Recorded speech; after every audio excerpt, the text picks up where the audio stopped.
Hey, Andrew Kramer here, and let me introduce you to the new and improved Light Saber preset.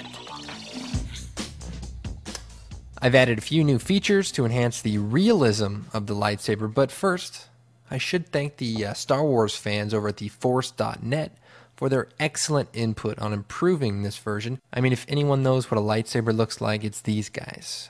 They know the Star Wars films by frame number, and that's not a joke. Now, another thing I'll be demonstrating is how to obscure the lightsaber as it passes behind someone or something.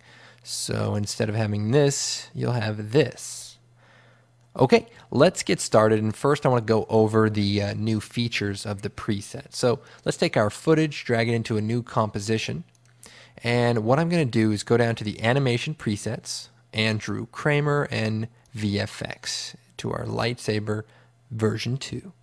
Now to get these, what you want to do is download the presets from the website and take the Andrew Kramer folder and stick it in your effects and presets folder, and it'll show up here.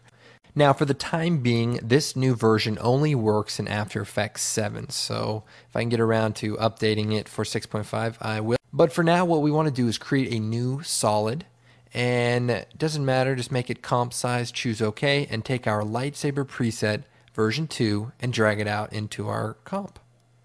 So now we have our new glow and all of our new features. So let me go ahead and go over them with you, and I'll just touch on the old features also so everyone can see where we're at. So firstly, if you select the name Saber Controls, you can then modify the start and end point of your lightsaber.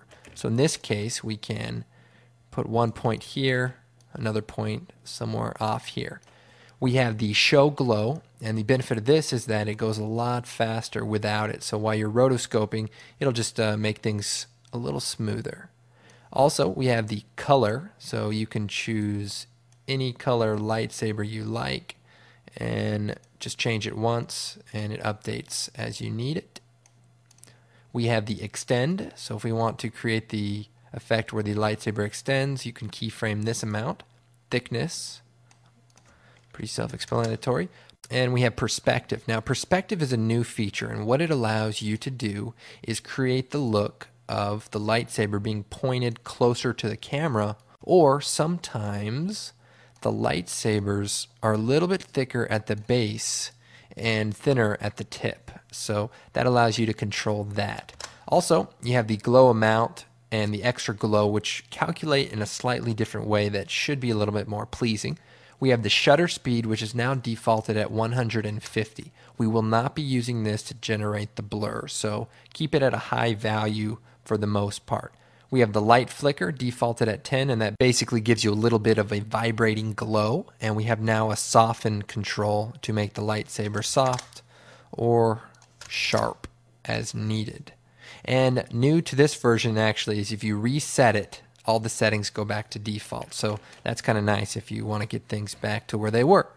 So remember, anything that says effects below it, do not touch, because that's kind of the operators for this expression. Also, it may show up as missing, but don't worry about it. That's just the way it works. Now, the main enhancement in version 2 is the way it renders the blur. In the old version, it was using some pretty complicated scripting that basically scaled up each end of the lightsaber based on the velocity of the points. Now, in the new version, we're using After Effects' render engine, but this time using the expression to drive an alpha booster so that we can get this nice clean edge. So instead of having rounded edges here, you actually come up with something a little bit more pleasing. Now, to increase the motion blur in version 2, what you need to do is change the composition settings and go to the Advanced tab and increase the shutter angle. So if you want more, make it about 300, and that will cause more blur to streak as your effect goes on. However, I do recommend that you keep it within reason and pretty much try to match your actual scene. So After Effects defaults this value at 180, and that seems to be a pretty good value for most